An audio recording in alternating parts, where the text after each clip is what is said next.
Hey, given my response to Destiny's ethics tested by Cosmic Skeptic, I'm recording this a day after I'd already kind of watched it. I was getting a little. It was already at the end of the day, and I didn't know how to word things, and I don't know. I didn't want to pursue it at that time, but I knew I wanted to make a response at some point. So here's me trying that. Excuse me. Um, I think, and yeah, like 1 second. I do feel like I did kind of get a little lost, or I didn't come away taking any major points.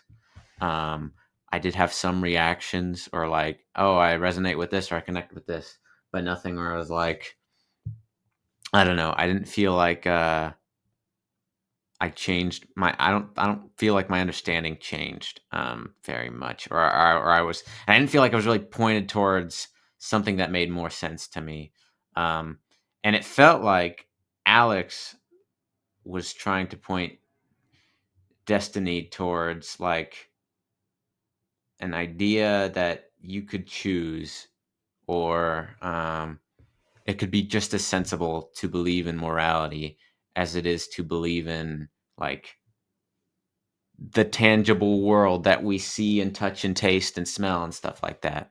Like, you know, intuitively, we believe the world is real, and intuitively, we can believe morality is real, kind of thing. Um, and that was, it seemed like that was his argument. And Destiny's hang up, I think, was that like there's more, it seems like, and he used the idea of like, a sense detector, or I don't know. Let me check my notes. Did I say um, uh, sense data? We can use sense data to confirm or deny the reality of things, and it can be awkward if you have people with conflicting sense data. But most people seem to have the same sense data, um, and so I don't know. That makes it well. Yeah. I'm saying that and I'm like, oh, I hear the similarity in like that idea of like, most people have the same sense data, and most people have the same, moral intuition. Um, and so, in the same way that we can validate, or it's, but though, I don't know, I guess the idea is that it's a lot easier to validate something through sense data than it is through moral intuition data. Um, But, they did mention that, like, a lot of that is awkward because we're operating from different places of, like, while most people generally agree on what's good and what's bad, like, fundamentally, it's awkward when we're operating from, like, different places of what do we actually value or what do we think is most true. Some people value different religions, and those religious texts say they should value certain things, and so they value those things more than anything else, and that's what they base their morality on, rather than like moral intuition or something like that. Like, and I don't know. I feel like I empathized with Destiny's perspective, or what sounded what I interpreted his perspective as. Like, it's just uh morality isn't as like fixed, or yeah, I think you mentioned this in your audio or whatever, but like, and they may have mentioned it, but you know reality is a more tangible thing than, I mean, sorry, I was going to say reality, but I guess external reality is more tangible than like internal moral intuition. And it's hard, like, the idea of saying there's something like, and this is also where it got awkward with the idea of like like, what is the point in saying that there is such a thing as like morality? or, you know, there is a perspective that, like, you don't have to be on either side of the equation, and or you could be on either side of the equation, and it doesn't matter where you are. There is a right way to do things. Um, I get the idea of, like, if there's a God and he judges your actions, and when you die, those things are going to be, you know, regarded as good or bad or whatever from his perspective, his third person, you know, uh, moderator, outsider looking in perspective kind of thing. He can judge what's good or bad. Um, and so there's that. But, like, from Alex's point of view, he's an atheist, and so it's not coming at it from that end. It's like coming at it from the end of, I guess. And this is where it's like, and I'm going in so many different directions. I don't know where to stay on topic, but like,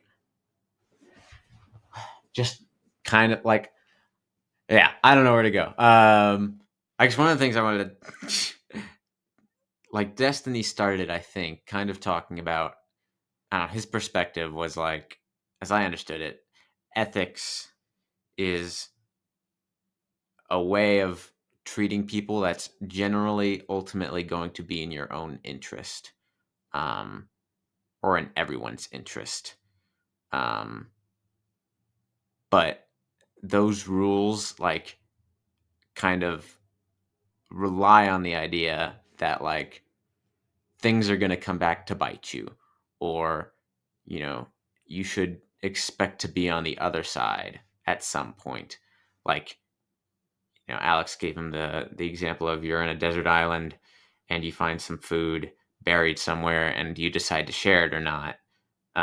Like, Destiny would, could argue that you should share it because you would want others to share food with you if they found it. But the idea is that whether or not you share food with them, they don't have to know. They could never know.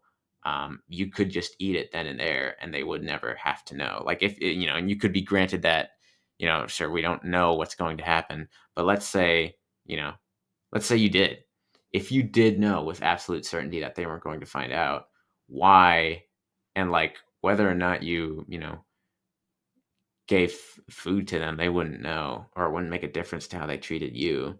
Like, I don't know, maybe that wasn't exactly what he's saying, but just the idea that, like, if you're ever in a situation and you're not going to get caught, it's not in your interest to help others, kind of thing. And that's, like, the one of the faults of, like, Destiny's ethics or whatever, that, like, his ethics rely on the idea that, like, things are going to come back to bite you, or that, like, you shouldn't, it's too insecure of a place to, you know assume that you can get away with something, or that, like, no one is watching you do this bad thing. It's always better to assume that, someone's watching, or it'll come back to you. um and that resonated with me a lot. I know back when I was, like, I don't know, a few years ago or whatever, that was definitely my, like, uh I was definitely in that place of, like, I can't justify, if I'm in a situation and it's in my interest to do something that's going to hurt other people, but it's against their interest or whatever. If I'm not going to get caught doing that thing, it's in my interest to do that thing. Like, how do I justify not doing that thing if it's in my interest and I'm not going to get caught? Um, like, I definitely identified with that idea of, like, the only reason you should care about doing good is the idea that, like, someone's watching, or that, like, you'll get caught, or that like, just that idea of, like, you do good so others will do good. But, like, if no one sees you, or if no one knows, like, if no one knows, or you believe that, then, like, you can't, there's no justification to do good, because it's not going to make a difference or whatever as to, like, how people treat you or whatever. So I was definitely in that boat. Um, but, like, where I've come to now, my perspective is more like, that's not the way to happiness, or that's not the way to, a fulfilling long-term good life. And, you know, if you want to have a good life, that it's more important to care about values and your character and being a certain person more than like that worldview of like what I associate with like being very insecure or being very much like you live um very materially or by the rules of security, and that's what dictates what you do, um not your values or whatever.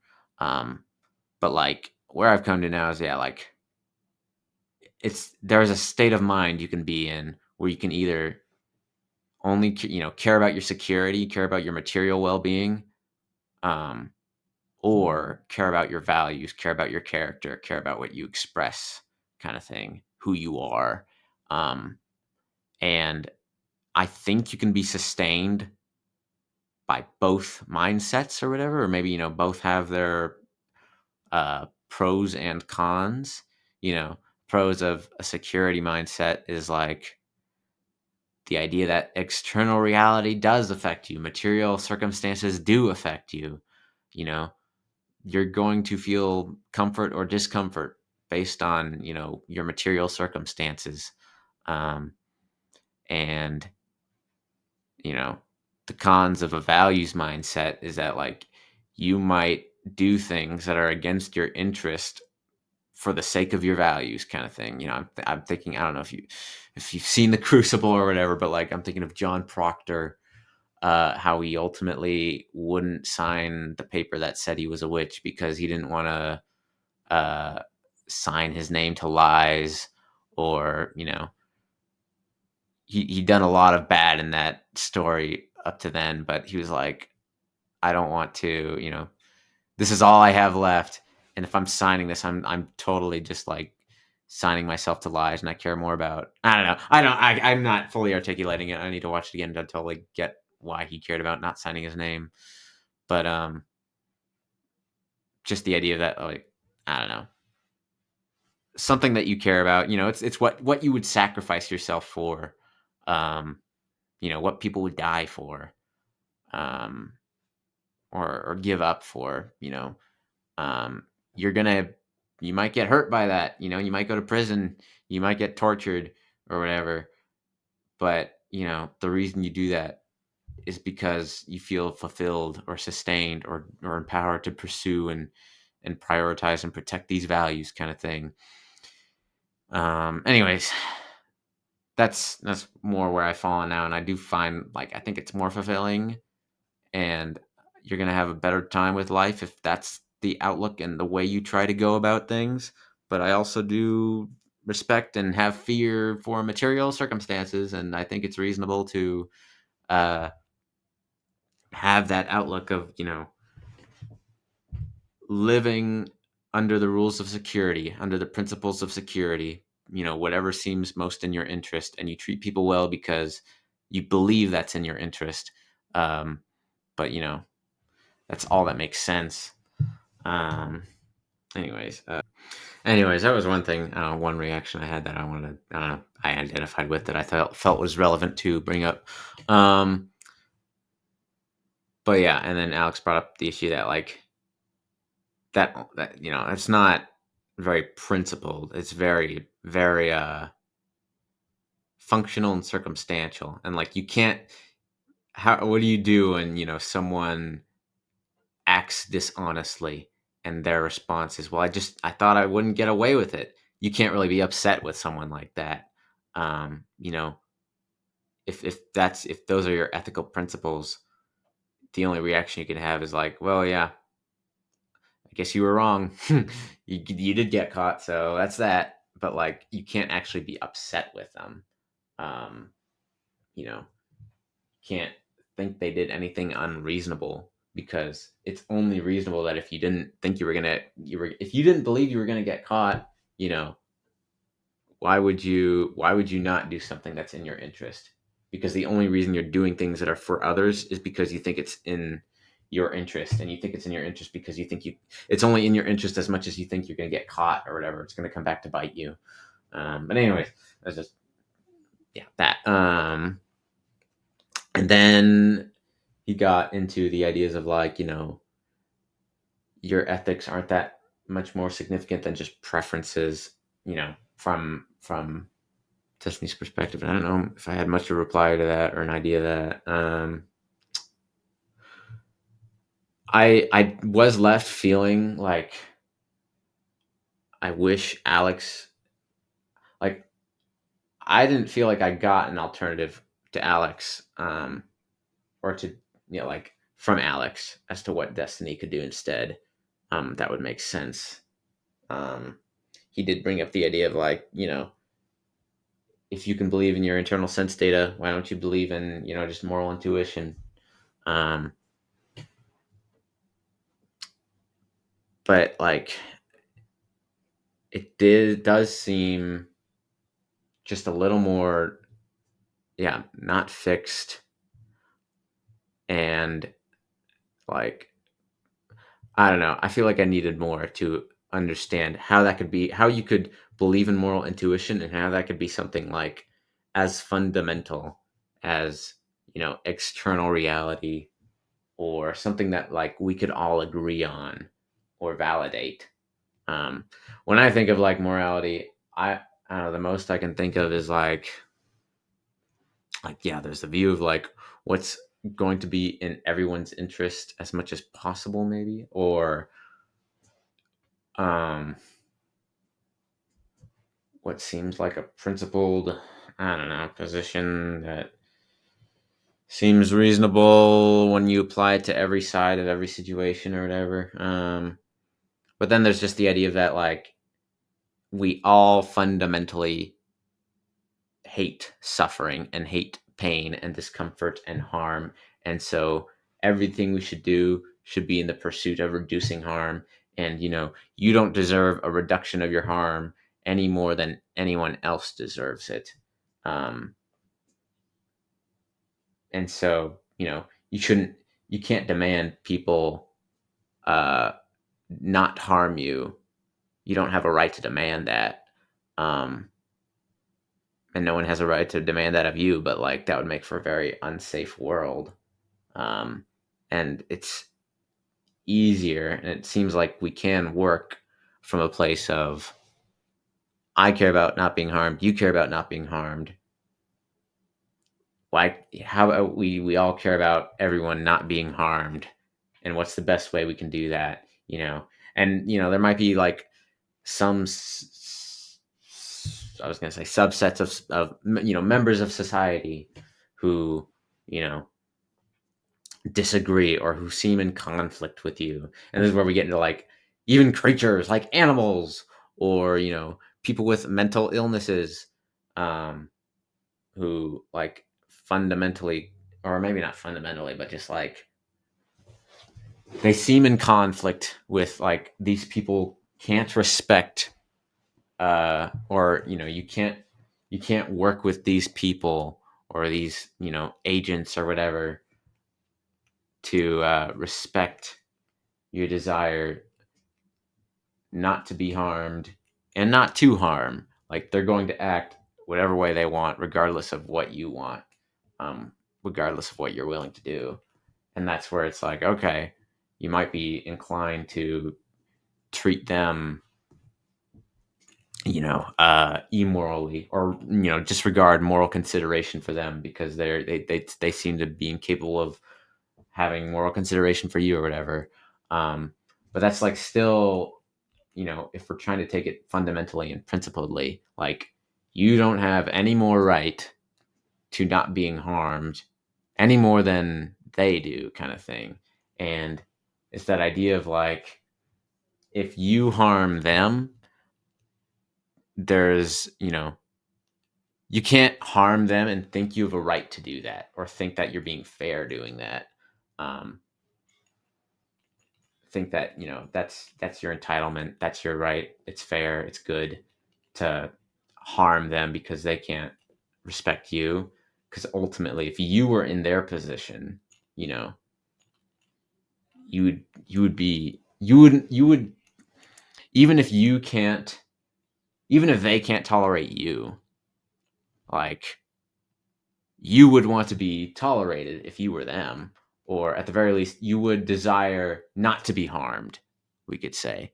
And it's just it's it's the idea of like if you don't know any better, you shouldn't have moral consideration kind of thing. And I think that's like maybe what like I don't know if any of this is making sense, but like that's what makes it so like even if you're at war with another nation or something, you know, you still don't want to like treat them badly because even if they don't, even if they can't give you moral consideration or they don't seem capable of giving that to you right now, like if you were them, you would be in the same boat and you would still not want to be harmed or you would still want to not be harmed. That's still something you would care about. Um, and you don't have any more right to not be harmed as they do. I don't know if that makes sense, but like, if you were in their shoes, you wouldn't want to be harmed. I don't know if I'm clarifying this anymore. I don't. What I'm trying to get at is like there is something that explains why you would abstain from harming someone, um, even if it seemed like that might be against your interests, or if it seemed like they disregarded moral consideration for you. Um, um, and that's what makes morality important, something fundamental. That it's like it's not about what's in your interests. It's about like um, something vaguely like what's fair or what's in the pursuit of the most good. Maybe I don't know if that makes sense, but that's something to come to mind. Um, but yeah, I think I don't know when I hear about objective morality, that just brings ideas to my mind of like there's one religion that's got it right. That's like yes, these are the ultimate values and you should not be gay. That's can only be bad. And you know, this activity can only ever be bad and this thing can only ever be bad. And ideas of like just these specific rules of something that can only be bad from that, you know, religious perspective or from that group's perspective, that doesn't sit with me. And that's where I get bothered by ideas of objective morality, that there's one group out there that actually knows, what's most ultimately good or bad. Like when we die. And that's where it's like it only makes you would only care about that if there's someone who judges you based on that uh on those rules or those guidelines. Because if they're like, let's say, what would that even mean if a religion, if there was a group or a religion that had the right, um, if there was such a thing as objective morality, and this one specific religion or group had the right idea, they got it right, but there was no God or there was no one to enforce it or who would like do anything about it. Like, what's the point then? Um, like morality should, you know, morality, and that's where it's like, yeah. So that's where I get like rustled when I think of objective morality. When I think of like what that means for like religions and stuff. Um, but when I think of it as like, okay, ignoring the idea of religions, could there be an objective morality? Um, and maybe that's like, can there be objective philosophy? A fundamental point of view that is most right given the parameters we've created or something. Or I don't know. But yeah. Yeah. I don't know. I'm getting lost and I don't know what to talk about now. Trying to think if there's anything that's missing. I did thought it was interesting, Well, I don't know. Yeah, he talked about. Well, yeah, I already basically mentioned this. The idea that, like, you trusting your intuition of the external reality. You could just trust your moral intuition. Why not? But yeah, I don't know. It just, to me, like, morality feels like a very personal thing, maybe. Um, unless I don't know. I'm open, and I'd like to hear Alex try to explain objective morality a little more. It just felt like he was being a little too inquisitive, um, and, like, not offering an understanding that, like, I could have or hold instead, that could have, objective morality as a consideration, or what that would mean from his perspective or whatever. But yeah, it was still interesting. Still enjoyed it. Like a 4 is what I gave it. But yeah.